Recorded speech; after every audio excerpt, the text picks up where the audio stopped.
What's up, friends? It's C-Threep, and we're going to discuss a very boring topic today. That is EQ, or equalization.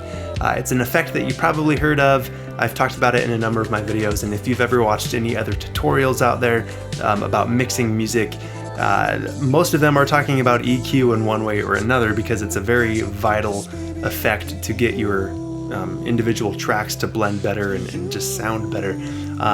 But what is it? So the whole point of this video is just to explain what EQ is, give you some examples, let you hear the way that EQ affects my track as I do different adjustments. I'll explain this little graph here and everything about the effect. So like I said, boring stuff, right? But really, if you grasp what this effect is and really learn how to use it, it is going to make an infinite amount of difference in your songs as you're mixing them. If there were no other effects on the planet, EQ would be the one that you would want. It really is going to make the biggest difference in how your songs sound. So to explain it, let's take a step back and imagine we've just recorded a song. We've got guitars, vocals, pianos, bass guitar, whatever. We've got a ton of different instruments. All of these instruments, on their own, when you listen to them, they all sound pretty good. Sounds good. Sounds really good. That sounds good as well.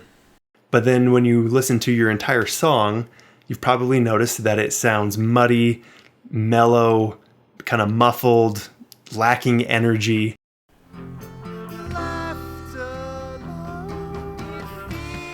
That sounds quite muddy and muffled, actually. The reason for that is because all of these different instruments piled on top of each other are all competing for the same frequencies. So looking at this graph here, at the bottom, we've got a number of different frequencies.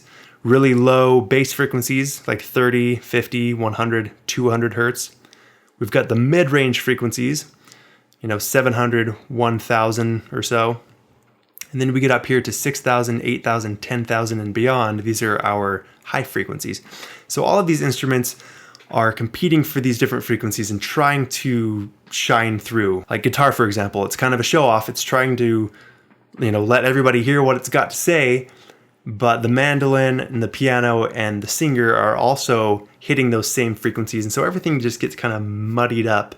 And so EQ lets me cut out some frequencies or lower the volume of some frequencies on a track and boost the volume of the frequencies on a track to let it shine through where it needs to shine through and make it a little quieter on certain frequencies where it doesn't necessarily need to shine through or where it might be mudding up my mix.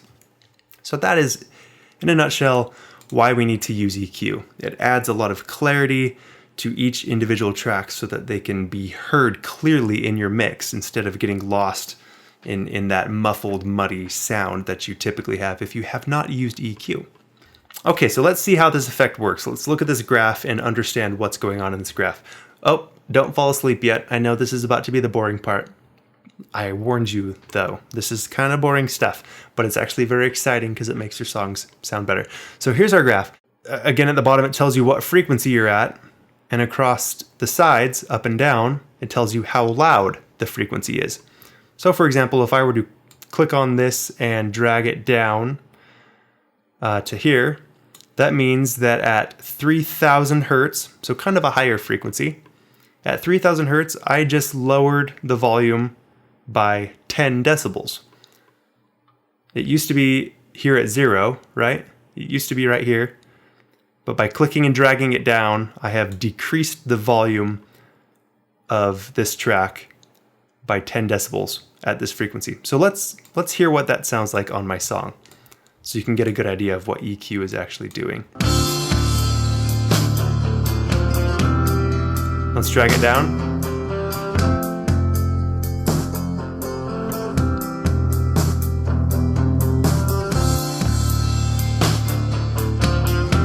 Let's boost it up.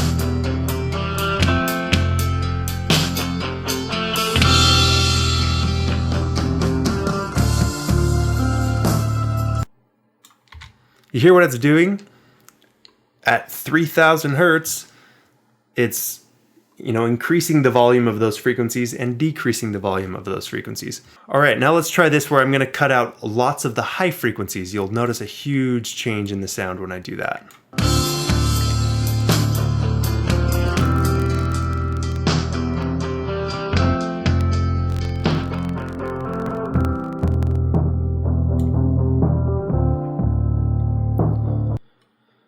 Okay, so again, looking at this graph, let's see what's going on. Looking at our blue line, this blue line again represents everything that I'm currently hearing. So we haven't made any changes to these frequencies, but then it dips off here. So say at 2000 hertz, go up to the blue line and across. It's now 30 decibels quieter at 2000 hertz. You come over here and it gets quieter until it disappears. All of these frequencies, like anything beyond where the blue line reaches, the bottom, none of these frequencies are now in my song anymore. So 4000, 5000, 6000, everything above that is all gone. That's why it sounds like this. No high frequencies at all. I've completely cut them out. So let's bring them back in.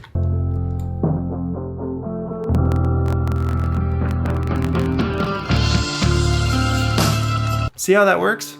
Now imagine using the power of EQ to shape each individual track in your song, to add some clarity to the vocals by boosting some of the higher frequencies a little bit and maybe getting rid of some of the low frequencies, allowing some of the guitars to be a little bit more crunchy and cut through the mix by boosting some of the mid-range frequencies, and adding a little bit more punch to the kick drum by boosting some of the low frequencies.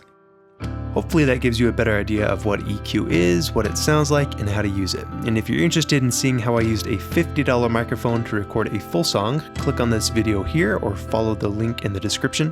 And don't forget to subscribe for more simplified audio mixing tips.